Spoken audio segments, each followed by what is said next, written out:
Welcome to episode 15 of the Spectrum Lounge. Host Rebecca Theodore-Vachon is joined by film critic Kyle A.B., JustLatasha and Erica Mann of Award TV, and BET.com's Jerry L. Barrow for a roundtable discussion regarding Jordan Peele's second feature film, Us. This episode contains major spoilers, so proceed at your own risk.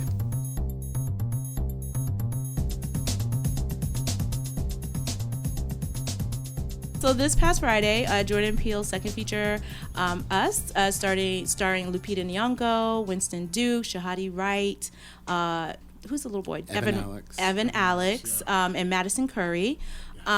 Looks like he has a $70 million opening, which is amazing. It's not a franchise, it's not a reboot. Yes. Highest for a horror film Highest for a horror film ever. Yeah, This is not a fluke. No, sorry, it's guys. not. It is not. So we're going to just go around the table, and then we'll start out with your initial impressions of Us, and then we'll kind of go into a deep dive into some of the themes. So I'll start with you, Kyle. What did you think of Us? I thought it was really entertaining. Like, I think that's the first layer of, like, any movie I watch is, like, do I enjoy watching this?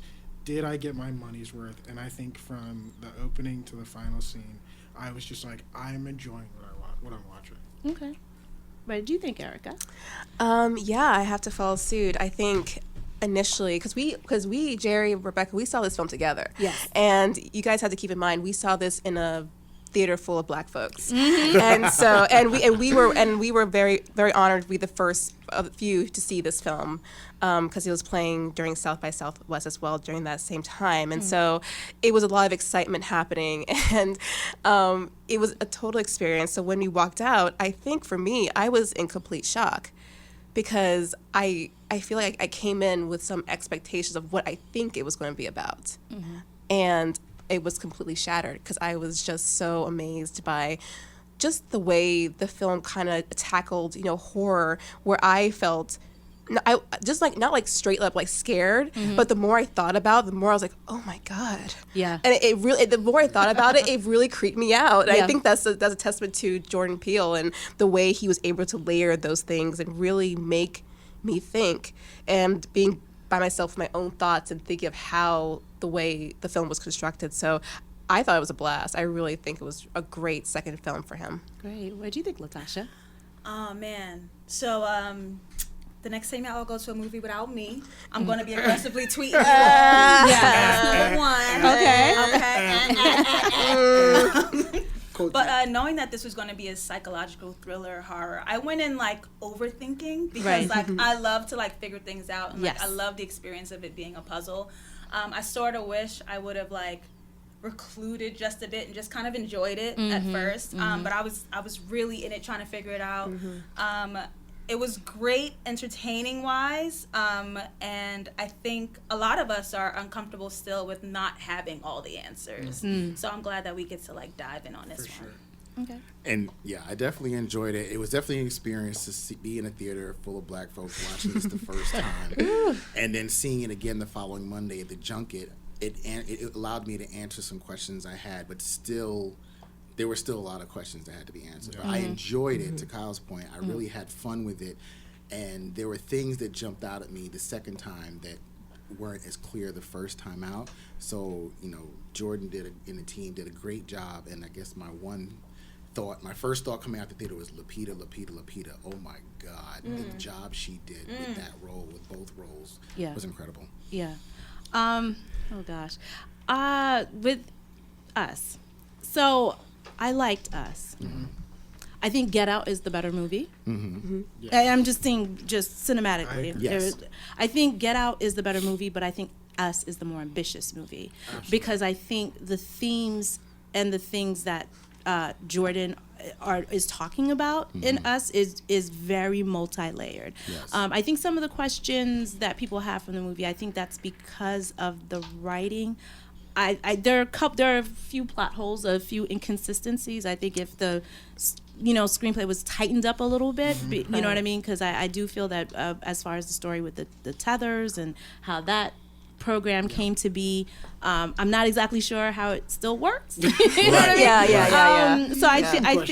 So I think maybe we're left to assume a lot. Yeah. So I feel like maybe if there was maybe like maybe not, I don't want to say a flashback, but definitely some sort of exposition as to who created this program, why was it created. But yeah, but overall, I liked Us, and I think it's going to be a staple. I don't think it's going to be one of those fly-by-nights where, oh yeah, that second movie Jordan Peele made, nobody talks about it. But I think that is, for me, I would really be interested, because we know with Get Out there were a lot of colleges were teaching, and a lot of college professors, African American, and film classes.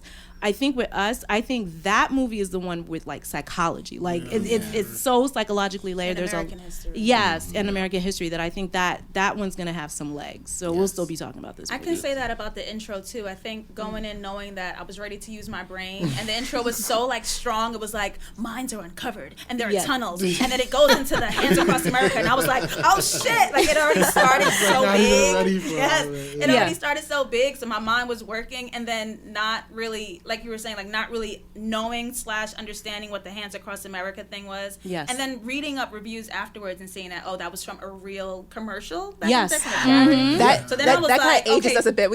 How old are you? A little bit. I was alive. I started the movie missing all of that. So I was like, okay, trying to catch up. Yeah, there were definitely a lot of like 80s references, like the scene where she was watching it, some of the movies that were on the shelf, like Chud. Yeah, right, that's like an 80s, like you know what I mean, cult classic. Goonies takes place underground, and so that's one of the things that I love about Jordan, is that he has such a strong grasp of pop culture. You know what I mean? He's such a nerd too. It's like in a way that I love it, because like those little things, he just puts little like Easter eggs that maybe like 1% of people who watch it may catch, and the rest of us don't. Yeah. But he still puts it in anyway, because the way that he just kind of, his mind works. His mind's brilliant. He's I'd be like yo, you're like, you know, people like, you're mine, man. You're like, like, you're mine, man. Like the way you think, it's just so cool. I love it. I thought there was such like a crazy emphasis on Michael Jackson in the beginning. Yes. With the T-shirt and like, and I thought that was so.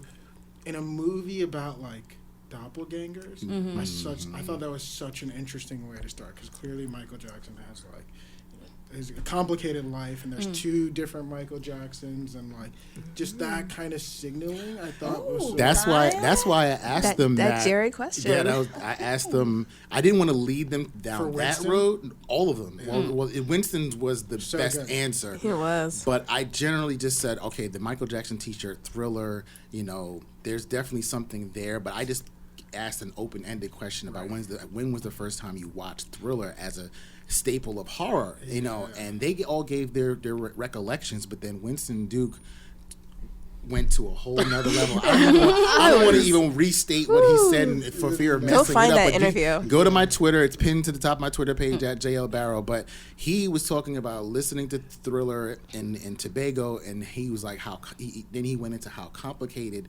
consuming Legacy was because of the documentary, and he then tied it back into Us. It's like, well, if your legacy can come to your door with your face while you ready to prepare to face the consequences. I fell in love.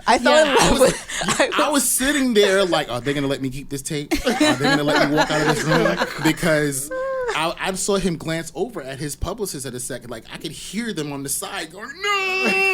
But I think his answer was perfect. His answer was perfect. It was a perfect answer. But, publicists are scurry like that. Course. They're like, oh my God, they're going to eviscerate him for this. But his answer was like, you ever watched Old School when they were doing the debate scene? When he just blacks out, and then they were like, that's how you debate. Winston Duke really just kind of blacked out and gave the perfect answer in 30 seconds. And I was just like, okay, let me just take this card and go home. So I couldn't wait to get that up. Right. So I really was impressed with that Easter egg and all the other Easter eggs in the movie, and Thriller being one of them. Can I jump right in and say I thought it was an interesting occurrence to happen that Winston started off his journey injured. And I know, like, Jordan Peele said this is not about race, but I question if we are looking at a mirror on America, which I think Us is supposed to be, can we look at it as Black Americans without looking at it as race? Right. And so I was thinking of a Black man trying to save himself, save his family, trying to be a protector, and already he's beginning the journey wounded. Hobbled. So I was just like, I don't even know what that means, but it sounded good, so I wanted to repeat it. It sounded hobbled. They would hobble slaves. Yeah. That's what I'm saying. Yeah. Like if you ran away and they caught you, they would hobble you so you couldn't run away again. Yep. So, yes. Yep. So having to even go through that, and I'm thinking of the wounds of Black men just trying to make it in America and still expected to play their roles as father, as husbands, as men, and then like thinking about how you're carrying that wound onto your legacy. Right. Yeah, I mean, I think that was so interesting that Jordan casted Winston Duke, right? Who's like this looming figure. He's like, thank you. Let's talk about that. Yes. Yeah. And then in the third act, he like straight up disappears. Yeah. Like in Act 2, he's like, you're like, all right, come on, dude. Like you should be able to do. And he kind of gets it with the flare gun, and but Act 3, he just and I love that though, because people literally came like before they saw the trailer, they thought that this was Winston Duke's movie. They thought like he saw the bad, like we're gonna get crazy. The Howard Sheriff, people like, yo, M'Baku's gonna pop off, and then you see it and you're like, nah, bruh, this is Lupita's film. Like Lupita's playing playing chess, and Winston Duke's character, I'm sorry, you're playing like Connect 4. Like it's not Candyland. Like you're not even. He is truly like. He's a corny dad. Yes. Who is so oblivious to what's going on. Yes. Like this, I guess we talked about the scene where he's posted up on the bed, and literally Lupita's having Adelaide's having a mental breakdown. Like she is feeling, she knows it's coming, and she is trying to convey this to her husband, without even saying what she really knows. Right. She's trying to like, listen, I need you to understand, like, I know I look kind of like crazy, but I need you to understand what I'm feeling. And he's just thinking like, I'm trying to get you in this bed. Like, girl, I get you. I understand, like a total dude. And I was like, but I love this role for Winston, because I feel like after Black Panther, people see him as this big hulking kind of dude, and then you watch his interview. He's like, "Oh, you're kind of a sweetie. Like you're not M'Baku. You're a completely different person." So I'm happy that Jordan Peele allowed both Lupita and Winston to kind of go away from what people think they can do and do completely different characters. Yeah, well, Gabe makes total sense when you understand what happened. That Adelaide is actually. Right. You know. But there's spoilers, so we can talk about that. Yeah. Yeah. So we realize that Adelaide is actually one of the tethered. He's one of the tethered. And think about it. If you're one of the tethered and you're trying to assimilate, what kind of man are you going to go after? You're going to get this really low-key, kind of corny, everyday American guy. And even Winston was like, he's just a weekend warrior. All he wants is to buy a boat and acquire things. Daddy. He's a typical American. Like, I understand that there's definitely a racial component that can't be separated, but he's an American avatar. For consumption and capitalism, and all he cares about, which is why in that bedroom scene he's so self-absorbed he doesn't understand what's going on with his wife. He's just like, okay, I paid for this vacation, we're here in Santa Cruz, and now it's what do we do on vacation? We have sex, you know. So this is ABC 1, 2, 3, and that's all he's thinking about. My neighbors, the party, the beach, sex, drinking, and she's just like, yo, there's some stuff about to go on, and you need to be aware. So I thought Gabe was perfectly cast as well. The thing that killed me though is he was like,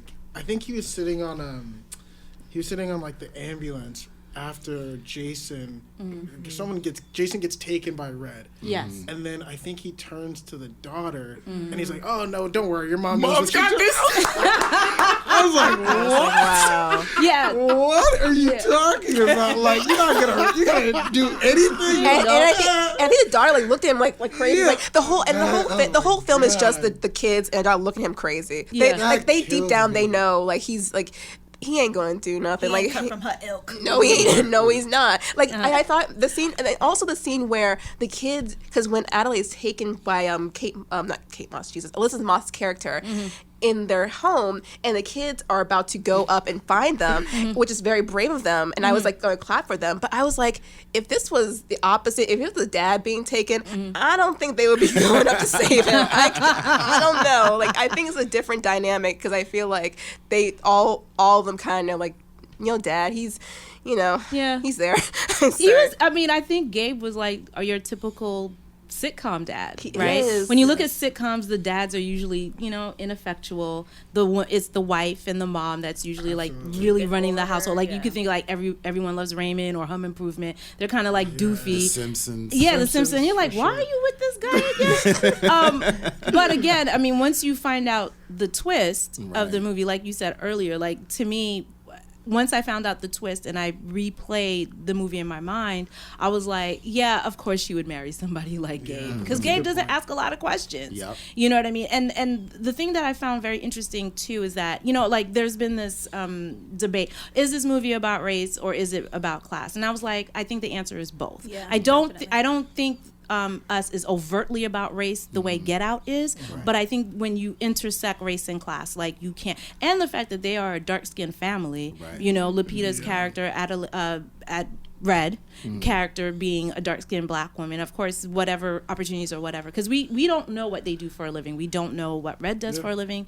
We don't know what Gabe. I would assume now, knowing everything that I know, Red and Gabe, or at least for Red, I don't think that she would have picked a career that would put her in the spotlight. Like, I just think that she's just trying to assimilate. And I think that is one of the biggest themes. She's a pencil pusher somewhere. Yeah, I think one of the biggest themes, what I walked away in watching Us, is the fact that we know that the switch happened, right? So we know that Red kidnapped Adelaide, put her down, kept her below, and then she went upstairs. So she's gone for 15 minutes, right? And then the parents are like, we don't know what's wrong with her. She, something happened to her, and then they bring her to the child therapist, and the child therapist is like, well, and of course we know the reason why Red can't talk is because she doesn't have the ability to speak, because the title don't speak. And so what I found was so interesting about that is, number one, you're her parents and you didn't realize, like, that's not your kid. You know what I mean? But I think for me, it speaks deeper into the fact of, like, if I remember correctly, the child therapist was like, you need to find something for her to do in order for her to open up, right? Yes. And so I think ballet, and that's how Red got into ballet, and we saw that reflected in Adelaide, right? It was a twisted sort of ballet. But I think about ballet. Ballet is the girliest thing that you can do for a girl. You know what I mean? And so I think part of the reason Red was so good at assimilating is that she's just watching all these social cues of what a little girl is supposed to do. Right? Play. Oh, here, put on a pink tutu. You know what I mean? And it didn't require speaking. Right? And so we see these scenes, especially in the back, towards the end, we see these flashbacks of Red being on a stage, and then we see the real Adelaide performing ballet. So it's all about performance, right? And so that's all she was doing, is just taking social cues, right? I think her first social cues were probably more for being a girl, and then I think as she got older, that's when the race came in, right? And then she was like, okay, so how do I assimilate? How do I assimilate being a black woman? I've gotten the girl part down, so now how do I assimilate being black? Snapping off beat. Yes, snapping off beat. And then if I want to find a husband, I mean, Gabe is like, the prototype of a black man. I can see right? Gabe on the Howard campus seeing Adelaide, be like, oh, she's different. I don't know what it is, but she's kind of different. Yes, she's mysterious. Exactly. I want her. Like, I can see, but what I like about Lupita's performance, like, even though she has spent all this time on Earth, right? Taking these cues, there are moments where it slips. Like there are moments where she is insecure, where she doesn't want to be like social, where she is not completely comfortable, and I like that performance throughout, because once you know that is a switch, you go back and watch it, and you see how she acts around people, around her husband, around anyone else, and you're like, you're not only awkward, you're doing a performance throughout your entire life. Right. She's at the beach. She's like, I don't talk much. Exactly. She's sunning her like, and it must be exhausting. Leave me alone. What I'm wondering about those, why did she agree to go to the beach? Why did she agree to go back? I was wondering. Well, he did pressure her. And I think not just to the beach, to like the whole vacation. Yeah, the whole vacation. Because if she knows that like Santa Cruz area is like the hole that you come out under. My theory was in some ways, I think she was drawn. Because I think so too. It goes to the thing of, we were discussing about who was actually controlling who. Yes. Because there were things in the times in the movie where the humans controlled the tethered. Mm-hmm. But I think that it was more back and forth where the tethered kind of drew, acted on the humans as well. Because how else do you explain the initial meeting when Red is coming up as young Adelaide goes into the funhouse down. They're both it's like they're drawn to each other and comes to that point. So I think against her better judgment, she knew she kind of had no choice but to go. And then everything was lining up. Remember, there was the symmetry. The 11-11 of the clock, the 11-11 score on the baseball game, the 11-11, they were popping up everywhere, and she saw it coming, and it's like, okay, you can try to run. It was almost like, Avengers, you can run from it, but you can't escape it. It's coming. Fear it. It's inevitable. So she probably just said, you know what, let me just go and faces head on. And so when they came to the door, let's talk about 11-11, because Rebecca, you said something. You said about the 15 minutes, and you just jogged a whole connection in my brain. So 11-11 biblically is like, God is sending evil; He will not save you, no matter how much. It's Jeremiah 11:11. Jeremiah 11. Yeah, a great evil is coming. Yes. Right. Yeah. So she goes into the funhouse as a child. She goes to the mirror, meets her tether, and she's looking for the exit sign, and she can't escape. Like, there is no escape, there is no help coming. So I remember her as an adult, and she goes, the police is coming in 15 minutes. And I remember the 15, and I was like, I'm supposed to know that for some reason, but in the moment, I couldn't tie it together. And then she goes, oh, no help is coming. Like, the police are not coming. Like, there is no escape. And I did see another racial moment when Elizabeth Moss's character steals Adelaide, brings her upstairs, tethers her to the bed. She threatens to cut her face with the shears, but she doesn't. Instead, she goes to a vanity mirror and cuts her own face. And I was thinking about how white women want to steal black women's beauty, like Kylie Jenner, like literally going under the knife. Splitting your own face. That is actually true, because the scene earlier that day where they were on the beach. Remember, Elizabeth Moss' character said that she had gotten some work done, right? How she was commenting on Lupita's beauty, or black don't crack, and then she was like, "Well, I got some work done." So I would assume, so then that makes sense, because then when she looks in the mirror, when Elizabeth Moss's doppelganger, her tether is looking in a way, it's like a weird twisted way of her doing the plastic surgery. Like, she was increasing her smile. Like she was cutting her face, because that's Delilah. Her name, Delilah. So because when you do plastic, I'm assuming she did a facelift. You're cutting here, you're cutting here. So in a weird way, it was like, it was sort of like this weird way where she was trying to. She saw. Well, the other thing too is, I think the reason why she didn't attack her is because she realized that she was a tether. She must have looked at her and she was like, girl, she was like, are you one of us? Are you one of us? She tried to kill the daughter, though. Ain't this film crazy? That's why. Because I was like, because when she attacked, I was like, I was waiting for her to kill Lupita, to kill what we thought was Adelaide, and then she just stopped. And at first I thought it was because a tether can't kill each other's doppelganger. But then I saw, remember the news? They showed like, oh, they're attacking us, and this random guy attacked the person. I was like, okay, so that's not true. So like, what is it? And then it was like, damn. It was. I just assumed that was his tether. She was like, oh yeah, I know you. I remember you. I just, sis, what's up? So there were like two moments three moments that like started leading me down the path of Red. I guess Adelaide was really Red, right? And it was when the first moment where she kills one of the white twins. Right? And Jason comes in and he sees his mom like growling down there. And you're like, all right, that's strange. And then a little sus, but okay. And then the second moment was when they kill this actress was so good. What was the young girl's name?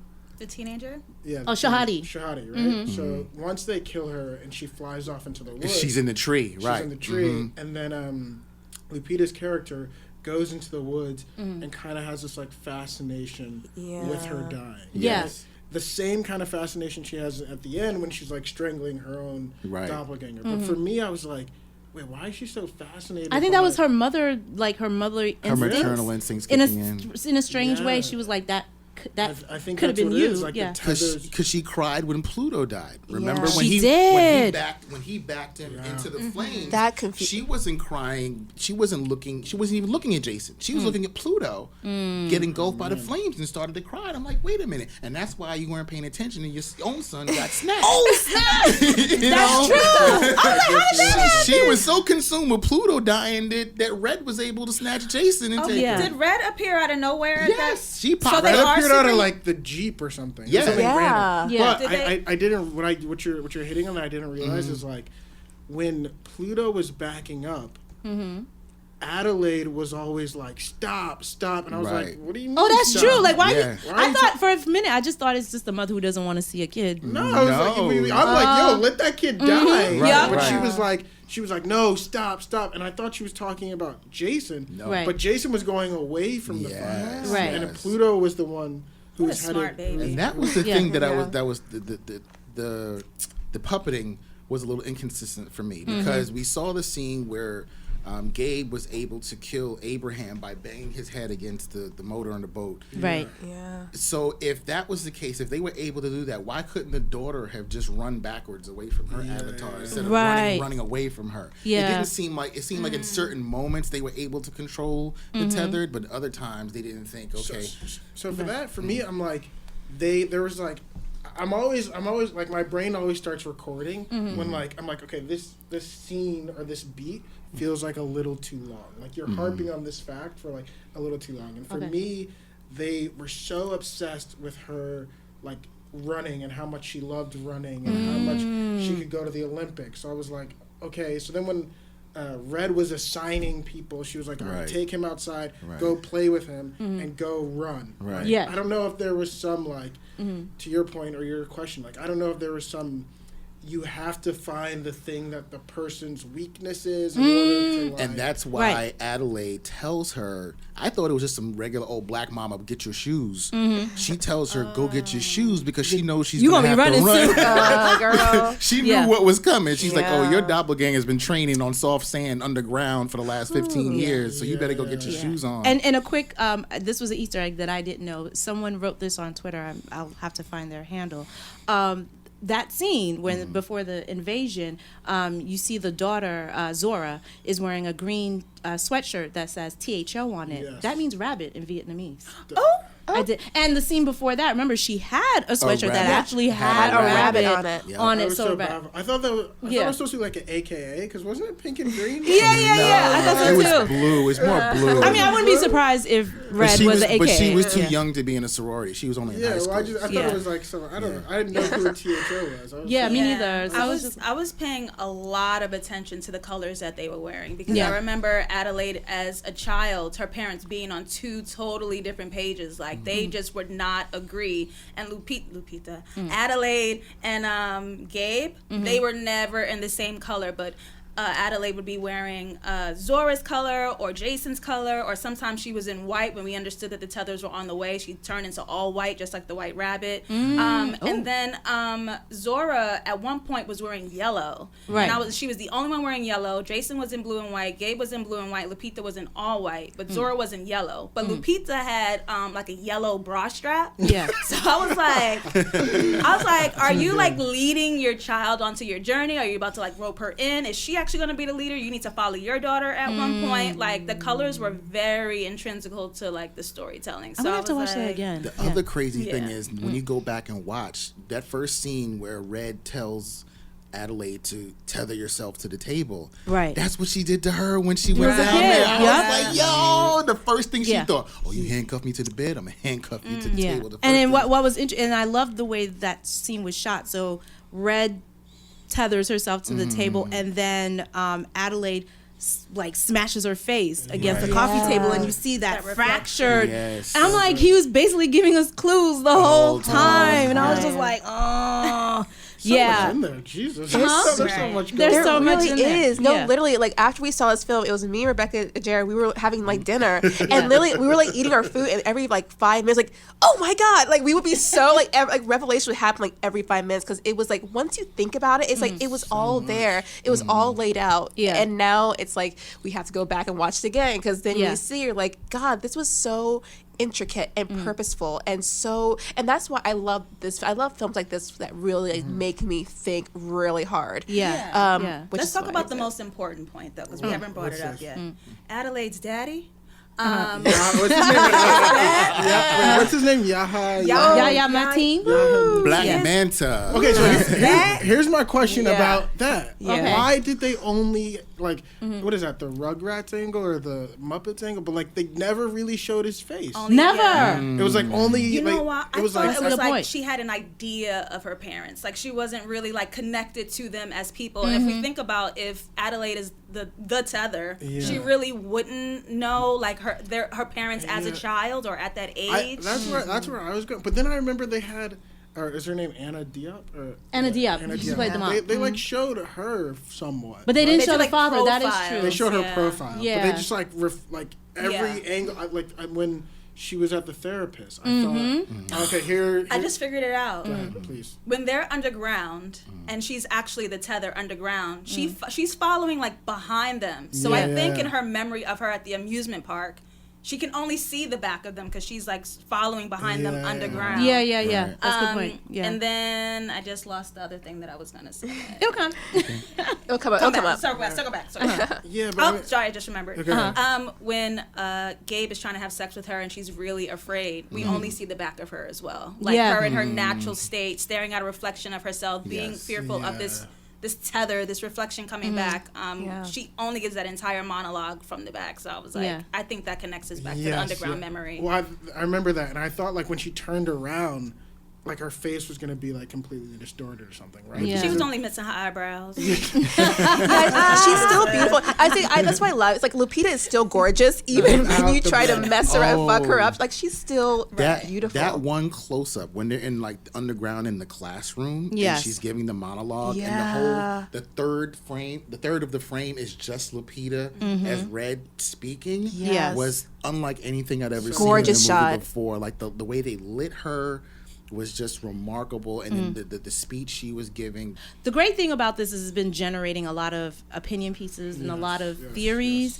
There's one on Vulture written by Jen Chaney that basically says that Us is sort of a metaphor for the unfulfilled promises of Generation X, which I actually agree with, because when you watch the timing and the cultural, all those kids would have been born around that time.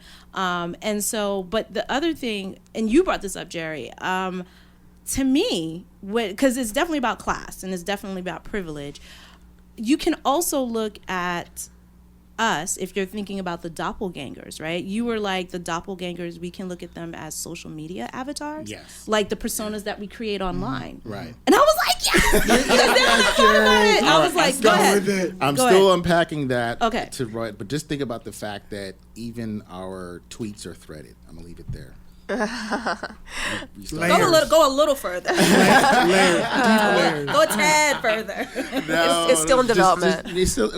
Just really, the personas that we create. Rebecca pretty much sums it up, but that was my first thought, that it was a mix between, imagine if the Matrix, instead of they were pods, it was like a graveyard. You got these people underground, and the underground wasn't necessarily the tunnels, it's fiber optic cables. It's the internet. The new underground is the internet. And you're talking about music or art, it's the internet. So what kind of personas do we create to survive in that area? But I definitely liked it, because when you think about it, and all of us are on Twitter, right? And I've just been thinking about the things that have been happening, and I'm speaking specifically on Black Twitter, right? How we have people who have created platforms and created personas on Black Twitter, and we're seeing these people. The curtains are being pulled back now. You know what I'm saying? And people who we thought, you know what I mean? And I think that kind of ties into how Red was able to assimilate, right? She was just okay, I'm going to pick up these social cues, these cultural cues, and what's that saying? Skin folk is not always kinfolk. Because at the end, we know she's not really, she's an 8, that smile she gives her son, she's about to do some shit. You know what I mean? She was okay, I killed, my whatever down there, and now we have Red, who's in charge now, because she is going to be running those tethers that are up, above ground.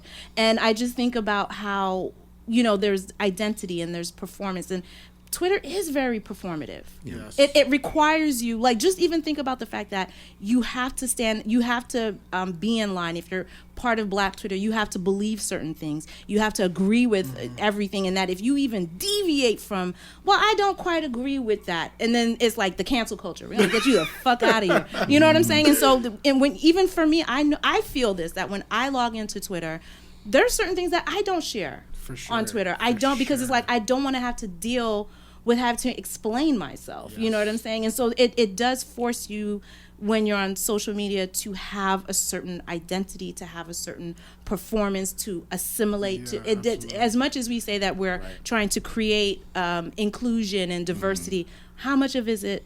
And I'm wondering, because Jordan is on Twitter. Right. He's observing all of that, right? And I think of it also he from the fact, watching us. Yeah, and especially, and the reason why I think that you might be onto something is because we know Jordan Peele is biracial. His mother is white, his father is Black, and I've seen these conversations happening in Black Twitter where people are like, well, he shouldn't be speaking for us. He has a white mother and he's married to a white woman, and he's not really Black. You know what I'm saying? And so I can't even imagine being this biracial child being raised by a white mother. Because when you look at Jordan Peele, when I tell people that Jordan Peele is biracial, they're like, what? Like, they don't see that. You know what I mean? They're like, I see a Black man. You know what I mean? But imagine, when he talks, he's a Black man. You talk to him, he speaks from the perspective of a Black man. Exactly. And not every biracial person does or has to. That's not that. Some people identify or choose not to pick sides. But Jordan Peele is one of those that does identify as a Black man. Exactly. And so imagine the kind of things you have to do, depending on the social circles that you're in, to kind of prove to yourself that, I really am, and so when you think about the ending of Us, right, that the real Adelaide was the one that she didn't fit our perceptions of what is acceptable, right? Red did all of that, right? She married somebody, but that's the one that we accept. I think she's not one of us. I think it was so interesting that in response to figuring out his mom's lie, he pulls down his mask. I was just going to get into that. Let's dive into that rabbit hole. Go ahead, Kyle. I just thought, he, like, to me, Jason is like I don't know. I think Jason's like the more intriguing character in all of Us, because he's just there's something just very confusing and intriguing about just everything that's written about him. But at the end, when he pulls down his mask, it's almost like you see what this person is, you see what they are, but in order to protect yourself from them, you're pulling down this mask, and you're like, all right, this is how I'm going to navigate. This is how I'm going to deal with this. Tag me in. Let's go. All right, so when it's time for Jason to be brave, that's when he puts on his monster mask, right? He has this Chewbacca mask, and like he rises to the occasion when he pulls his mask down. So when we come to the end and he figures out his mother is an evil imposter and he pulls his mask down, he's using his mask for the opposite purpose. Like, I'm actually going to silence myself. He becomes his tether too. Like, I'm actually going to silence myself and not say anything, and this mask is going to protect her secret.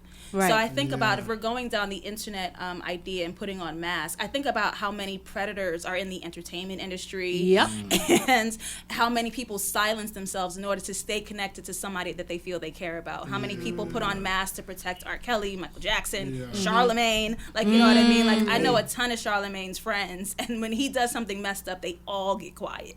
Piggybacking on the secret thing, remember Pluto, his doppelganger, his mouth is burned. Right. So what secret is he keeping? What was he?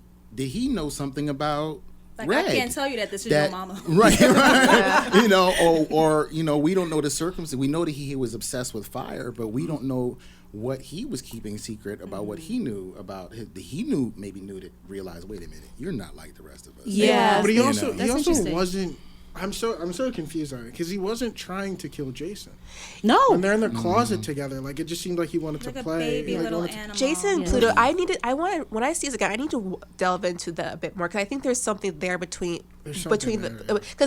think about it, these kids are half tethered. Yes. And so remember on the beach scene, the twins, the white twins, they were doing the little gymnastics or whatever, and then they look at what's Jason. Jason, like, your brother's weird. Yes. And so he's more tethered than human. I think that's what we're seeing. And I feel like, of course, they could be like, oh, your little brother, he's a little weirdo, he's just by himself. But then you think about it and you watch Jason throughout the entire movie, and you can just tell that he's different. And not just the fact that he's a weird little kid, because he's not. I think he's a brilliant, brave little boy, frankly. And the boy who played the actor is so good. But it kind of, I can see him being more tethered in a way where he doesn't really feel like he fits in, whether it's with his family or whatever. And actually, the scene with Lupita and Adelaide and Jason when he was lost and she was freaking out and she sat him down. She's like, "I will protect you. I will be there for you." Yeah. I wouldn't be surprised if there was a different connection between those two, because I feel like she may know that he's. Oh, I definitely felt like there was, because that scene later that night when she puts him to bed and she was like, "Stick with me. I will keep you." There's definitely. I'm not saying she didn't love Zora, but I do feel like there was. Yeah, I felt like the connection she had with Jason was different. So the monologue when Red comes into the living room, when the family comes into the living room, it happens so fast. Like I can't remember it all, but I know that I'm trying to like even call it back now. But I know that when Red was talking. She said someone had a C-section. Was it her? Yes. Well, because basically everything was mirrored. She said, because you married Gabe, I had to marry Abraham. Right? And so she had Zora first. And so I think with the boy, Lupita, I mean, I'll say Red, being above ground, having health care, having medical care, she had a C-section. Whereas her counterpart, Red downstairs... God. I'm sure the baby was breached too, and she had to do that. I'm wondering. Yeah. I mean, you're always juggling between like, do I go down this path or is it No. But to me, I wonder, because I was such like there was so much happening, and when that happened, I was like, okay, so are we talking like umbilical cord, a lack of tethering, like what is like, you know what I mean? Like, if you had a natural birth, I guess, and you have an umbilical cord, and then you cut that, if that's not there, like how does it? Do you see what I'm saying? Like, yeah, I know that those are. I feel good like questions. there's like so. No, many because you are tethered to your mother. That's a different type of tethering. Right. So if I guess what's his name, Pluto, was he born through C-section? Yes. So it was the boy that was born through the C-section. I don't know. I feel like there was something there. There could be. Yeah. Because there was definitely like this different connection between Pluto and Red, and Pluto and Jason, Pluto and Red, and then Adelaide and Jason. Like that mother-son connection was something that was so... It was strange because when she was dispatching people what to do, like the fact that she was like, you take him into the closet. I was like, go play. Really? Go play. But I was like, but she must have known something. She must have known that he wasn't going to really... Well, number one, I guess that shows she knows that Jason is bright and that he can take care of himself. But I think there's also the fact that maybe in Pluto, she felt that Pluto didn't have any malice in him, at least not to kill Jason. Yeah. That's the only reason why she would let them be in a closet together. And you know what's so interesting? I'm realizing, like, I watched Get Out this morning. Okay. And for me, like, the writing in Get Out was so strong. Yeah. And it was so, like, even, like, when you finish Get Out, I left with, like, no questions. Right. Even though there was a lot of things that happened that were, like, I don't understand it. I don't, like, this brain surgery, okay? Like, you're like, what is it? Or he's like, yeah, we just, like, switch we do, like, switch your personalities, blah, blah, blah. Right. But for some reason in Us, I was like, I do not understand a lot of things. I agree. Like, what was the motivation of the government to do the cloning? Yeah. How are they controlling them? Was it puppeting or was it replacement? You know, was it like The Island where, like, somebody dies and you replace them with their clone? Like, there were so many unanswered questions for me. I didn't have any of those questions for Get Out, which I thought was so strange because I was like, you know, there's the Order of the Coagula who like does they're like the people who created this procedure. Yeah. And I had no questions about it. Like, had no questions who the Armitages were, why they were doing this. I was like, all right, cool. Like, this is what we're doing. Get Out, he wanted to say something, and I think with Us, he wants us to say something, which is why we have no idea. Because, like, if you ask Adelaide asks the tethers, who are you? And she goes, we're Americans. That was such an odd answer, right? Such an odd answer, like, but what? I think that was, like, the biggest key to be like, as we're watching it, we're like, yeah, this is us as Americans. And so bringing the conversation back to Jason and Pluto, a lot of this the themes have to do with how Americans hurt each other, the brutal, violent history we're trying to forget and pretend we're in this post-racial, hands across America place, when like so many of us have privileges across the board, and our actions or inactions or our choices to forget what had happened negatively affects so many other Americans. Right. And so you think about Jason, he likes a lighter. He likes to light fire and play by himself or whatever, but he burned his tether's mouth off by doing that. And so when they get together and it's time to save his mom from Pluto, he backs himself and kills him off in this fire again. Like, he controls that. So I think our privileges as Americans play into how we affect each other's lives. And if we deem people as lesser than us, people who don't have the privileges that we have, it's hard for us to see them as human or give them that light. And so to have a tether play a human the entire time, and us as an audience like on her side, until we find out she's a monster, it's like, there you go. Oh, shit. I think that's what makes her statement that we're Americans that much more powerful, when you realize that she is human. So she's advocating for them as not being, though she's not of them. You know, if at first you thought she was just Red advocating for her people, right? But then you find out she's actually a human advocating for them. Like, hey, you guys up here in your privilege, there are these people down here who are just like you, who are also American, that you need to acknowledge. Wow. That's why I think that was it became more powerful when you realize that she wasn't a tether advocating for them. Yeah. It was like Bernie Sanders at the civil rights protest. Yeah, I mean, I think with us, I think it was just, you know, like there's a lot of questions. I was like, maybe with the tethering program, I would have loved to have a little bit more explanation on how it worked. But I do feel like, for me, it was really, it's also a nature versus nurture thing, right? Absolutely. Because when you have the switch, you know, up until that point, you know, Red didn't have those resources. She didn't know how to talk. She wasn't educated.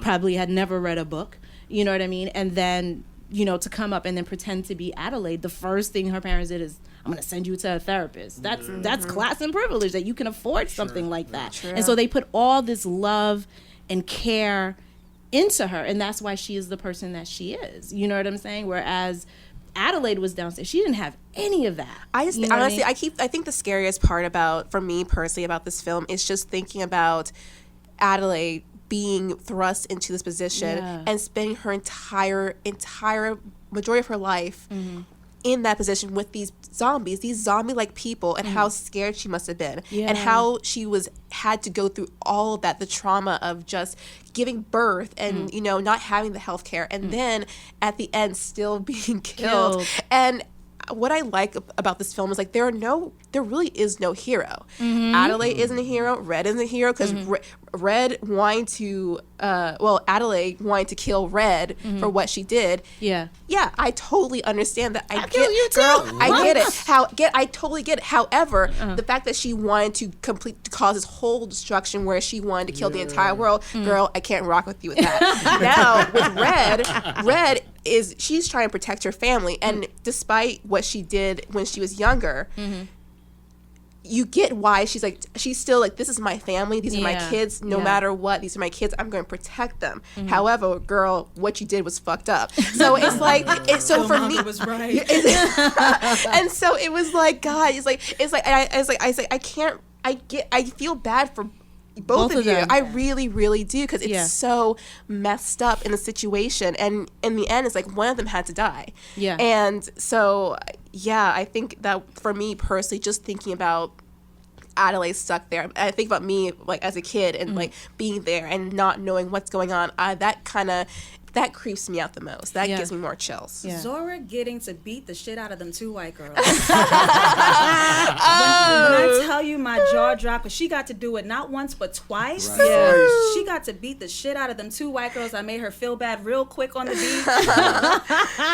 Set my soul free. Can we talk about to fuck the police? Oh, that scene, and that's why the humor in this film is so funny, because it's and Jordan Peele is a little troll, because honestly. It's like this is dramatic ass scenes where it's like, oh God, this is fucked up, this is so messed up, and then he'll put the fuck the police. And a white lady can't use the cops either. And she can't use it. Right.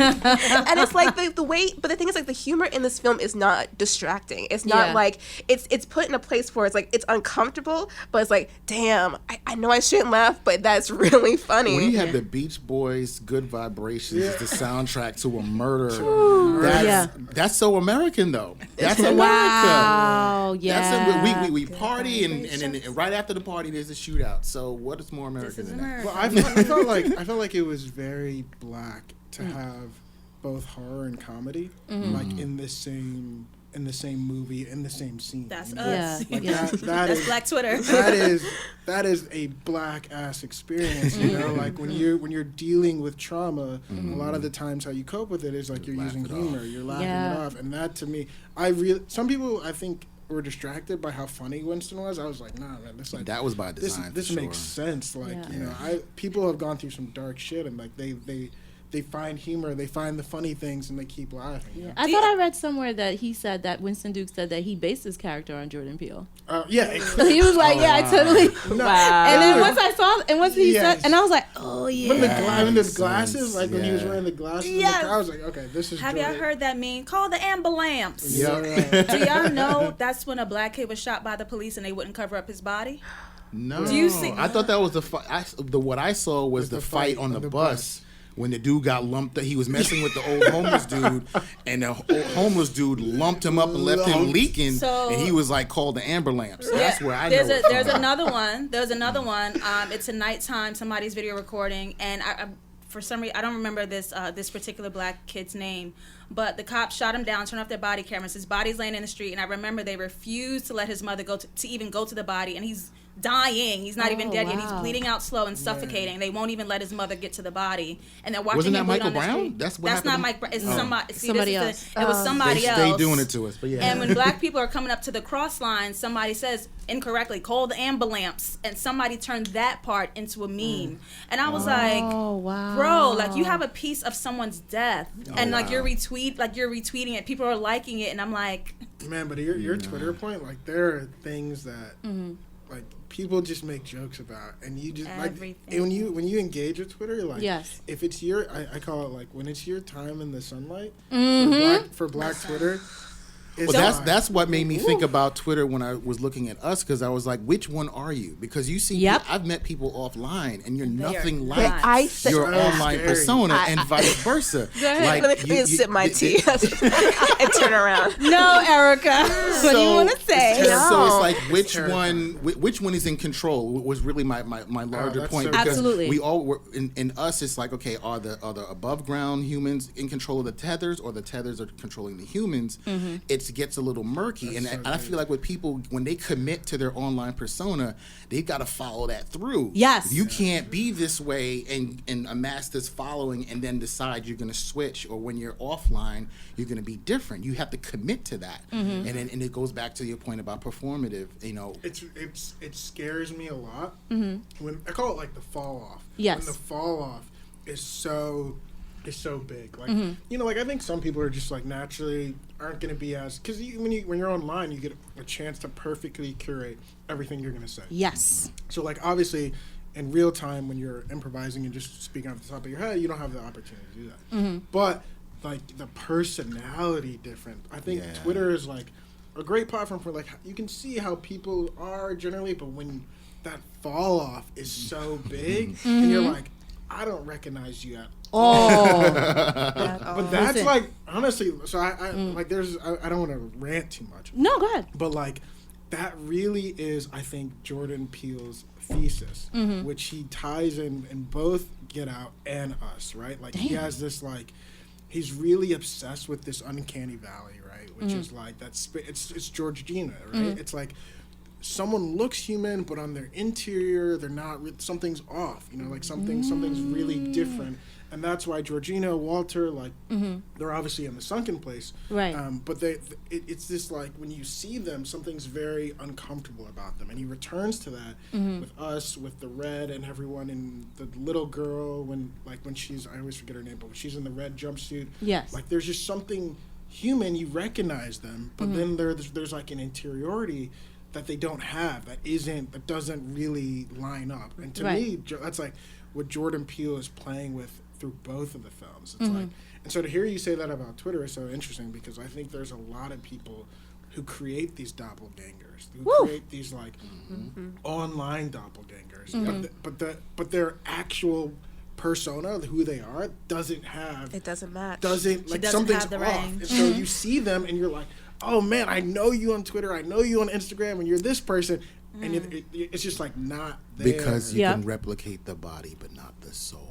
Which is what they said in the movie. That was the thing with the tethers. It was like, that's why the experiment didn't work. It was like we could recreate them physically, but we can't give them personalities. We can't, you know what I mean? And so it's just like, so the soul can only live in both of them at the same time, but you can't clone a soul. Can't clone a soul. Yeah. Look at that. That's interesting. Well, thank you guys. This was a great discussion. Now I have to go see us again and again. Let me tell you, as one of the few that was lucky enough to see it twice, different things definitely pop out the second time. Yeah. Even little lines, like I was telling Rebecca, Gabe, when they're at the kitchen table and they're talking about Zora and her plans, and she's like, I can't do that. He's like, you don't have to be taught. And the first time it seems like a father who's just telling his daughter, you can acclimate, you can adjust. But the second time around, I'm like, well, yeah, because his wife wasn't taught shit. Everything she's learned is from observation, you know. So it just that's what made her so convincing. So every line of dialogue takes on more meaning the second time you watch it. So go see it again. Congratulations to Monkey's Paw and Jordan Peele and the entire cast, because honestly, I know it's too early, but Lupita, Best Actress 2020, I don't care. I don't care. I'm sorry, I don't believe that person, but I am never that person when it comes to awards this early, but I don't care. Give her that fucking award. Someone said that I wish I could credit them, but someone said that she should get nominated for Best Actress and Best Supporting Actress for supporting her damn self. I'm like, yes. Matthew Cherry. That made Matthew Cherry, honestly. Yeah. I mean, because I'm trying to think. I mean, how many times do Black actors and actresses get to play doppelgangers? Right. Like, I mean, this was Lupita's in everyday first lead. Yeah. I didn't realize. This is her first lead role. I didn't realize that. Hollywood's been really messing with her, and it's been annoying. They are blind. But they are blind. They can't ignore her now. Oh no. She's a lead in a $70 million film. You cannot ignore her at this point. Get the bag, Lupita. Secure your bag. Thank you for joining us for another episode of The Spectrum Lounge.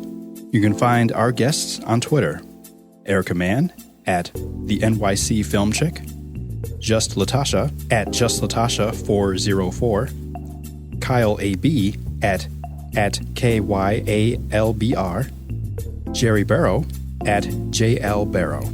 You can also find host Rebecca Theodore-Vachon at FilmFatale_NYC. You can help support the Spectrum Lounge by becoming a patron at www.patreon.com/FilmFatale_NYC. Thank you for listening. Until next time.